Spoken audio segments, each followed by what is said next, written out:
Greetings, family. This is Barbara Scott once again coming to you for Fade to Black. And I'm telling you, I'm so excited about what we're doing today because, we're in trouble. We're in a financial crisis and they're doing budget cuts and everything. But I have the honor tonight to be sitting here with two people who have opened something they call Genesis.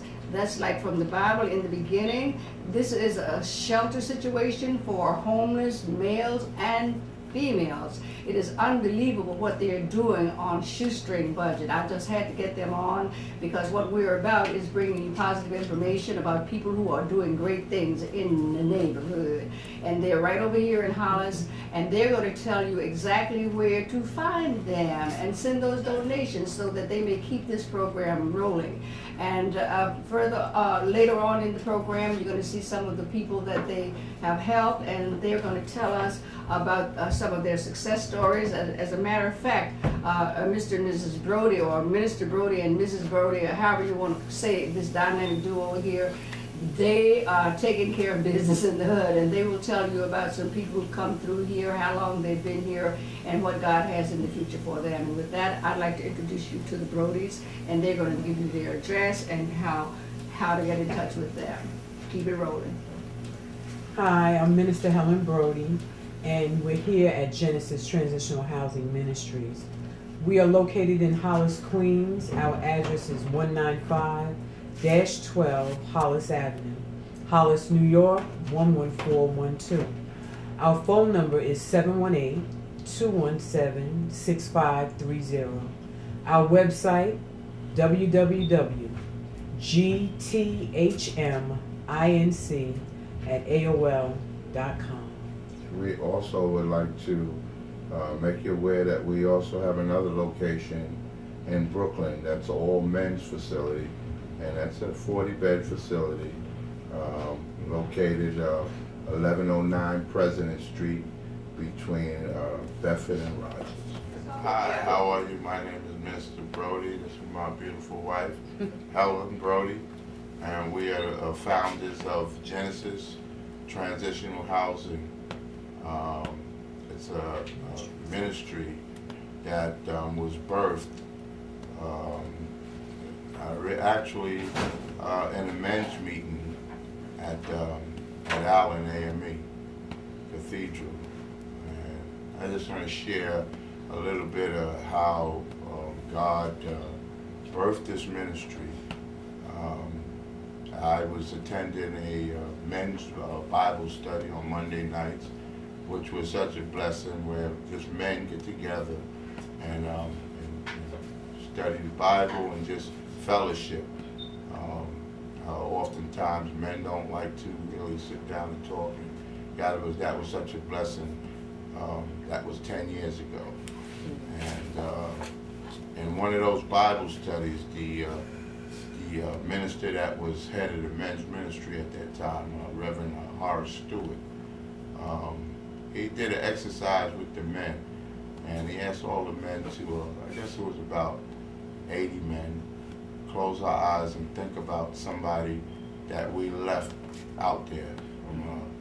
Myself, I'm a recovering alcoholic and an addict.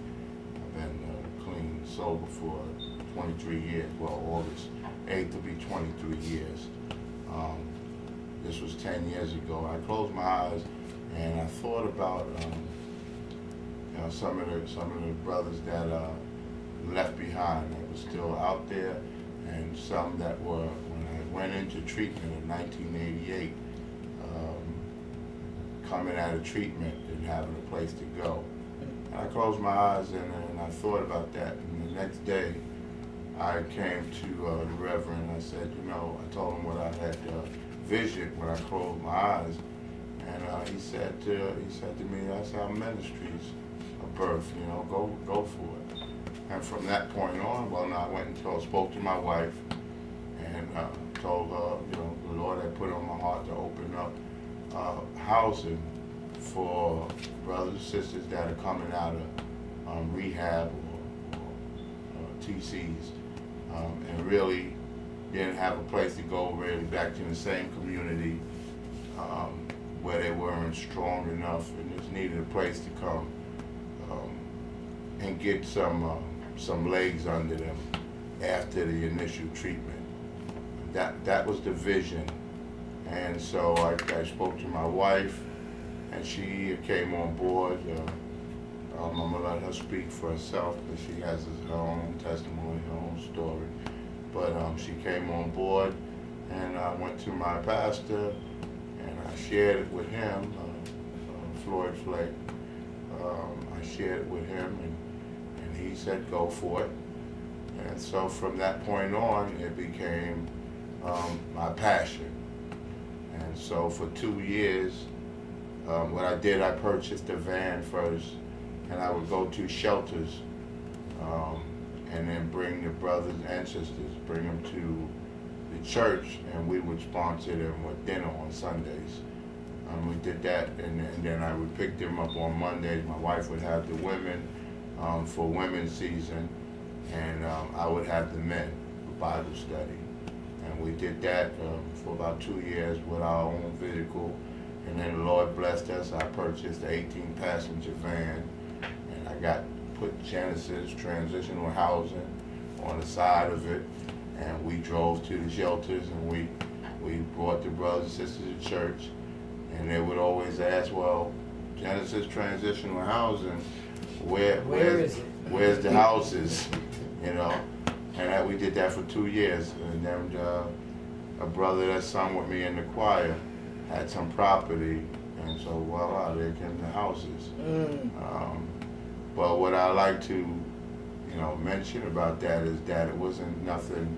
I know it was God, because I couldn't have made that master plan. I couldn't, the way things fell in place, I couldn't take the credit for it, none of it. Even when before we got the houses, we got the furniture.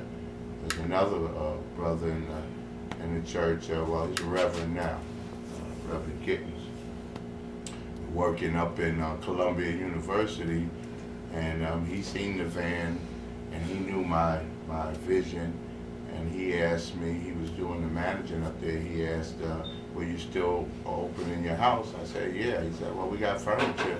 They getting all new furniture up here at the college. You want to come up and look at it? And so I went up to look at it, and it was everything. It was the dressers, the tables. It was, I still, didn't even get off the ground, but God was making a way. And so I said, yeah, definitely I want it. I got on the train, and I started thinking, it hit me. I called my wife all excited, and it hit me. We didn't have a place to put it. So I went to a pastor, and we sat down, and my wife had me laughing when she told the story. It was like those cartoons where the light bulbs, we got quiet and the light bulbs went off, and he said, we can maybe put it in the senior citizens basement. And so I couldn't have figured that out. I couldn't have planned that. That was, he got to get the glory. I couldn't have planned it. And from there, we ended up with the houses, and it goes on and on like that. We don't get a bunch of funds. We get small grants from Leroy Comrie. He's given us a grant yearly for the last 3 years. Malcolm Smith, small grants. So it's been a faith walk from the beginning. It'll be 10 years in October, and don't ask me how we still standing, but we get a lot of blessings. There's the little things. There's so many people that come and volunteer. We don't really have staff. We have stipends. But wonderful people who got a heart for helping. A heart. They just do it out of the heart. And I'm talking about professional people, social workers, reverends. They come, and they've been doing this for 10 years. He just sends us people with a heart. And basically, you have to have a heart. I just don't just bring, bodies in here. They have to have a heart for what we do. And God sends those people. we even with the people who come in, we're in a residential area, and so everybody says, well, not in my backyard, until one of their children in trouble or something like that. As minister, can you help? But that goes with the territory. So we've been in this location for almost 4 years, and what it is, we the best neighbors on the block. We have to be the best, on the block, and so we have had a very good relationship with the community. We invite the police department to come by and give us some tips and things when we first established. And we do have a screening process. Not whereas we're not judgmental, but we can't take sex offenders or violent. For obvious, we're in a residential area, and you have to have the right counseling, the right apparatus and services to really. So we're not judging that, but this was not. We don't have to set apparatus for that. So we do a screening.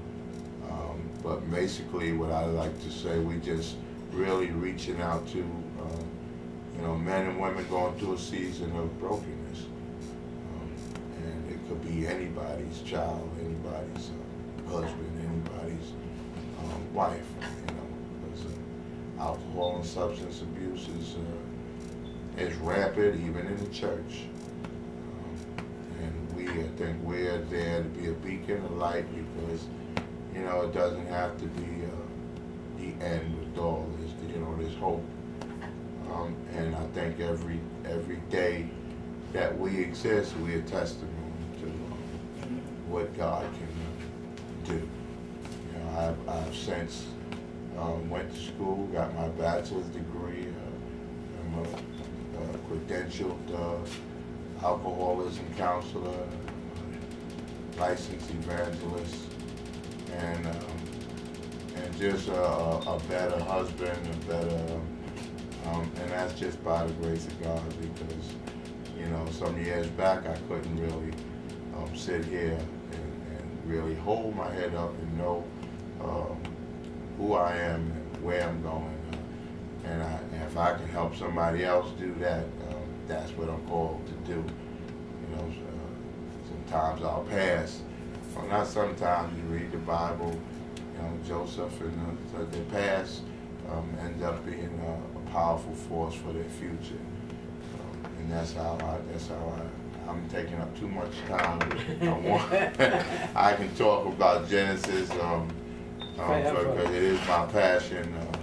I just like to say that all your support and prayers, we need that, because basically we've been surviving basically without at a personal averaging like $2,000 a month of our personal money to keep us afloat. So yeah, that's a plea for donations too. So I love you, and anyone who's watching, you're welcome to come by and get the $2 tour. And you ready for me? Okay. Hello, I'm Minister Helen Brody. I'm Andre's wife. I'm his right hand. We work together. We have very similar testimonies. But I'd like to really start with the beginning when Andre came home and told me that he had a vision for a transitional house. And I said, okay, I'll pray with you. Had no idea that I would be so intimately involved in this whole process. This is almost a 10-year endeavor. And I too know it's God, because for 10 years we've been, without any money or anything, we've been striving. We have had, I don't even know the number of people that have come through the doors and those that have left successfully. I'll touch on that in a minute.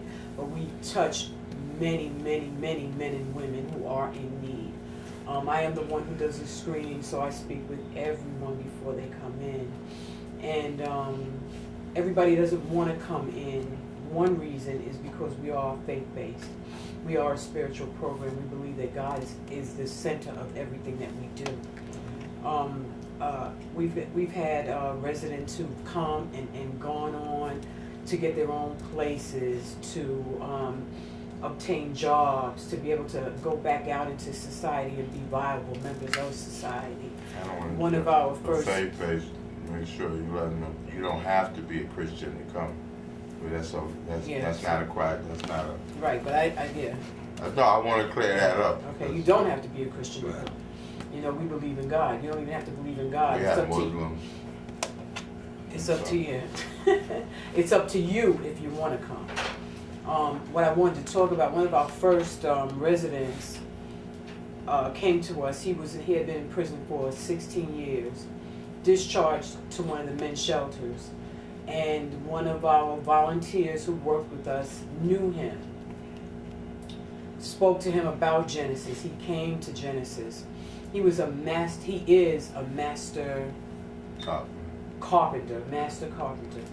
He came and he built our kitchen. He really improved the place, was able to get his own business, move on, and he's doing excellent. As a matter of fact, he stayed here in New York for a while until he was off of parole, and now he lives in Puerto Rico. He has his own. He wanted to go back to jail before he came. Okay.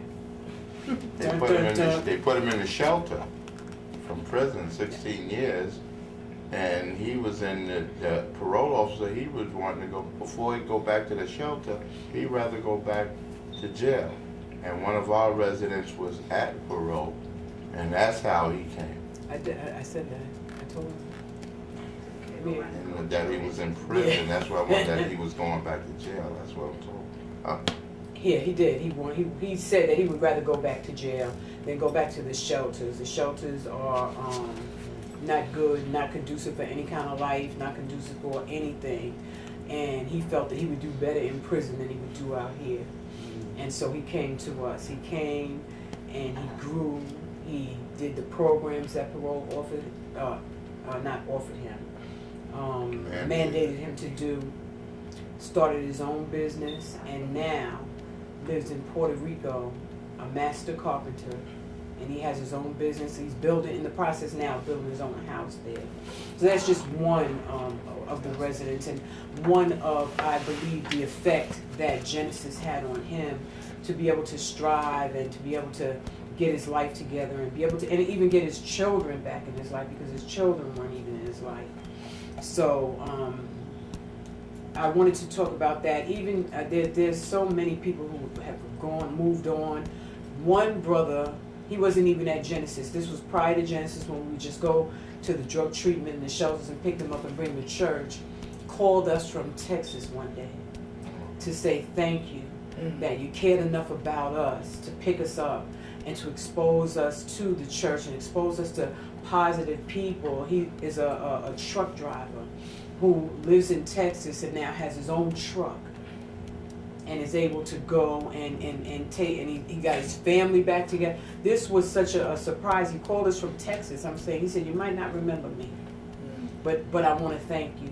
And I think that is part of what keeps us going, because we know we're doing the right thing.